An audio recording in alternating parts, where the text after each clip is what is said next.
Good afternoon.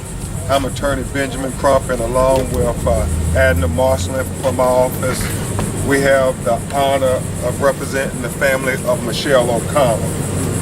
As many of you know today, this is the 4-year anniversary of the tragedy that claimed her life, and her family and friends and supporters have come out here today to make a statement for justice. And that is, they come forward to ask State Attorney Larissa to follow the recommendation of the Florida Department of Law Enforcement, who said, not based on any emotion or anything else, but on the facts and the evidence, that her death is consistent with homicide more so than it is with suicide. And this family, for 4 years now, have been fighting every day, all day, on social media, on the internet, on street corners, asking for justice for their little niece, Alexis, who was left in this world without her mother.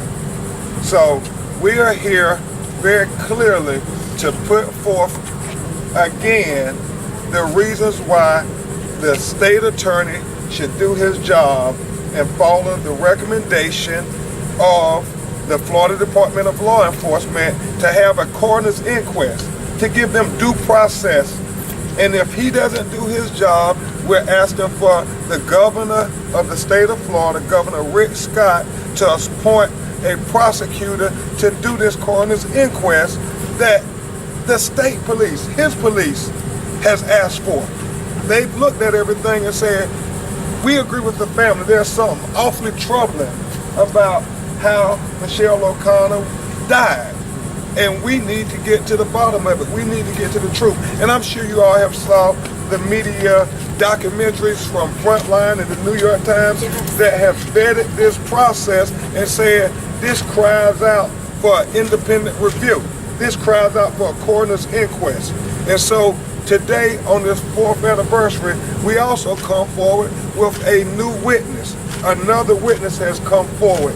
And you're going to hear from family members who are going to tell you the substance and the content of what this new witness has to offer to further join in with the Florida Department of Law Enforcement and bolster their request to the governor of our state and the state attorney to give this family a coroner's inquest, to give this family a chance at justice, to give her daughter Alexis and her broken-hearted mother Patty their day in court.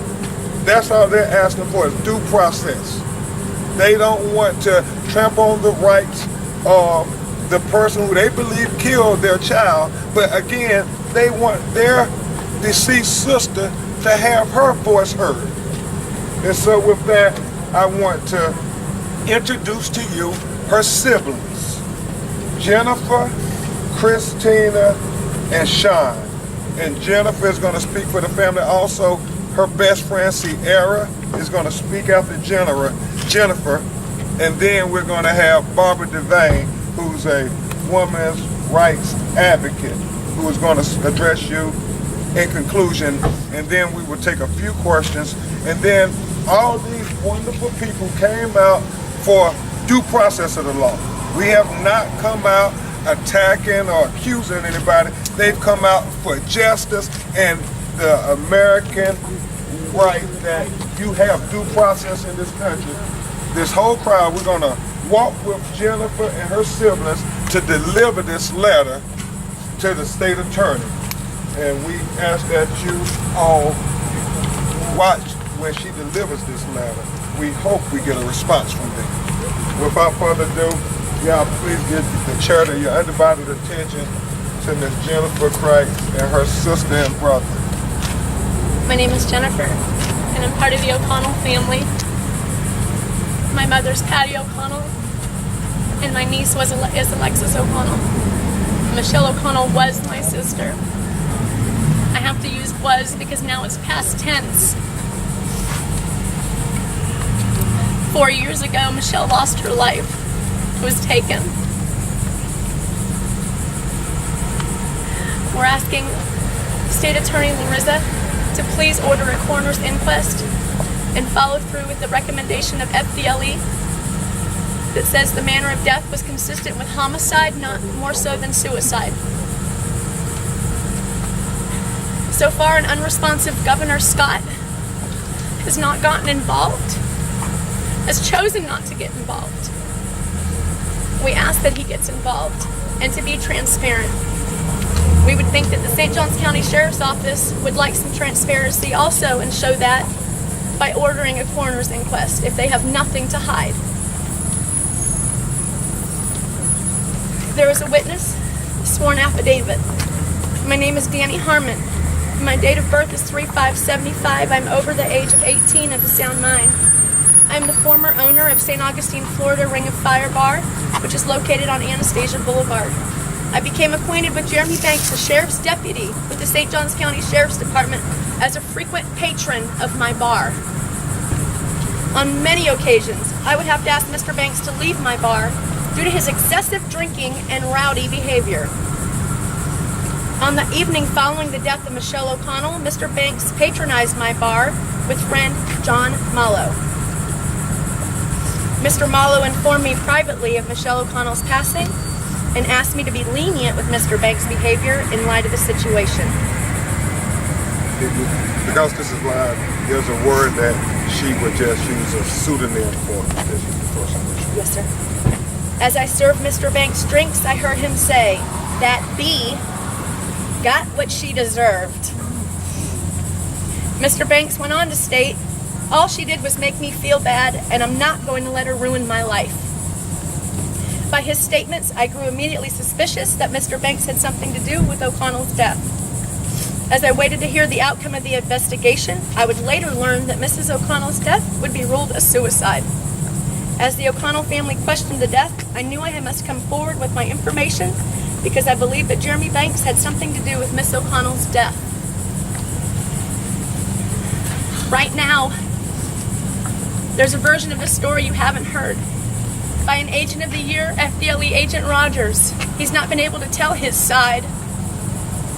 One day he will be able to tell his side. And when that day comes, the integrity of him will be restored, and there will be some apologizing that will have to be done. At this time, we're going to call Sierra, who's the best friend of Michelle O'Connell and the godmother of her child.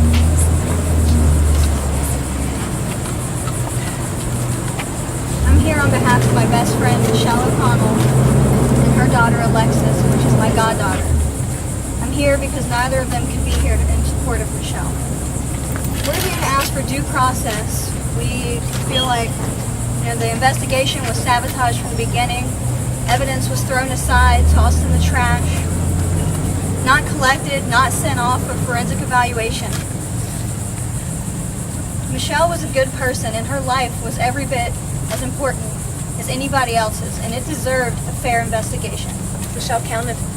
She counted, and we will fight, and we are not going away. We will fight until we get the due process that we deserve, and we're not fighting for our emotion. We are fighting based on the evidence that we have been presented. We thank you for everybody's support. And we want to echo the sentiment that the family has said all along. They're not, even though it's very emotional and very personal, they're not basing their appeal on emotion. They're basing it on the evidence. And that's what we're trying to get everybody to look at. Just look at the evidence. Don't take Attorney Crump's word for it. Don't take her brother and sister's word for it.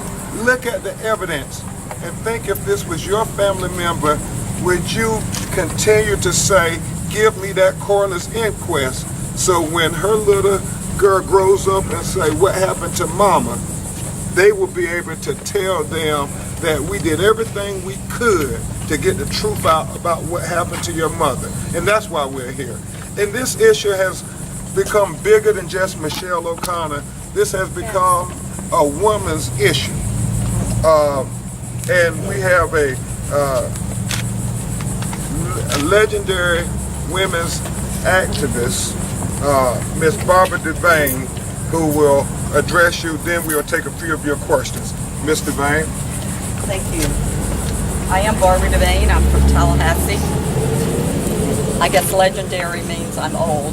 Yes, I've been fighting this fight for women's rights, civil rights, justice for the last 50 years now. This is my 50th year, and I'm still at it, because if there is no justice, there definitely will be no peace. I am appalled, first of all, that the state attorney would not call for an inquest. And I'm further appalled that the governor has turned his back on this family's request. He doesn't want to get involved. Well, I'm here today to say the women of the state of Florida will be involved. Women are watching, women are voting, and we will remember in November Governor Scott. So do your constitutional duty. If the state attorney wants, then you do your duty and call for an independent coroner's inquest.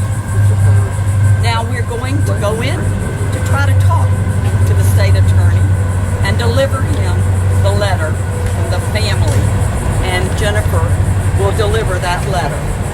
And we will say this here in conclusion as to what Ms. Devane said. This is a women's issue, and we want everybody who cares about women in their lives, who know anybody that's been alleged to have been involved in any way with any women's issue, to look at Michelle O'Connell's case. Right. We want not just women, but men, everybody to look at this case as a cautionary tale to make sure we're doing responsible things, to make sure we have due process of the law for all Florida citizens. Right. I'm an old social studies teacher, and I taught the Constitution and Bill of Rights to my 8th graders, and even they know about due process. And that's all we're asking for. And we welcome all men who respect and trust women and who love us for equality for women and our rights to due process as well. So, Governor, get off the dime and do your duty, because women are watching, and women better be voting this year. We'll take one or two questions before we all escort Jennifer and her brother and sister to deliver this correspondence. To the family, how confident are you that Michelle's death is not a suicide? It was foul play involved. The New York Times has not put suicides on the front page on a Sunday. 100%. Your thoughts on Deputy Banks still working for the sheriff's office now? It's outrage. You can't investigate your own and say that you got the answers right. It's logic. If I do a math problem and it has 10 steps and I make 90% of those steps wrong, I'm not getting the right answer. That's logic. Investigating your own. You should not do that. In Wisconsin, they just passed. Michael Bell's parents fought so that police would not investigate their own. They got legislation passed. The governor backed them. Governor Walker of Wisconsin backed them. Where's Governor Scott? Apparently in St. Augustine, if this happens, you get promoted to SWAT team. It was pretty outrageous that he was promoted to use more force against. Have anywhere in the country. Where was the statement from the new witness given? Who wants this? We went to the family. Sam? He approached Miss Kreitz and her siblings and said, I'm real troubled, and he came forward and they asked what to do with it. We told him, put it in his words and give it to the state attorney, because it bolsters another, it provides another layer to be considered, and we believe it bolsters what FDLE is saying. Let's get a coroner's inquest. It's notarized, right? Yeah, absolutely. Why did it take him 4 years, did he say? That He was came between forward earlier on, within days of Michelle's death. He came forward. He worked, I believe, in a tattoo parlor and made mention to people who were getting tattoos, and that's how it got back to the family. And once we were able to be privileged enough to have Attorney Crump take our case, we were able to move forward into getting an actual notarized and legal statement from Mr. Harmon. Because, and I'll be clear with you, most people thought that it wasn't going to take all this. They really thought that the investigation was going to be straightforward and that there would be at least inquest or something where you would have due process. They never knew that the case was going to just be shut down. So a lot of the witnesses, when this stuff happened, came to the family, especially after seeing the stuff in the media that nothing was going to happen. And he, like most of them said, thought they were going to do something. And so that's where we're at, trying to see if we can get due process, just to have their day in court, nothing more. May I ask, this case is obviously very personal to you and you know a lot of the facts, and I'm sure other people have spoken to you about other cases. My question would be, if for lack of better terms, is this an isolated incident or is it indicative of a larger problem in St. Augustine? If he does it again, then I guess it will speak for itself. Well, I don't even mean particularly Deputy Banks. Domestic violence is a women's issue. Domestic violence happens With police officers. I think Domestic you're more likely to get kicked off the force for having marijuana than committing. domestic violence. Right now, the NFL is cracking down on domestic violence. Why are the police stations not? Where are their policies? Why are they not being followed to the extent of standards, high standards? And it's a big problem here locally in St. Augustine for officers committing domestic violence and nothing happening, but it's an even larger problem nationwide. If you have a chance, check out behindthebluewall.com and see for yourself how many victims from police officers and how many of them get away with it. Not to put words in your mouth, would you use the phrase good old boy network? Absolutely. I would. Okay. Thank you. Thank y'all. We're going to deliver this letter. Don't worry, I investigated myself.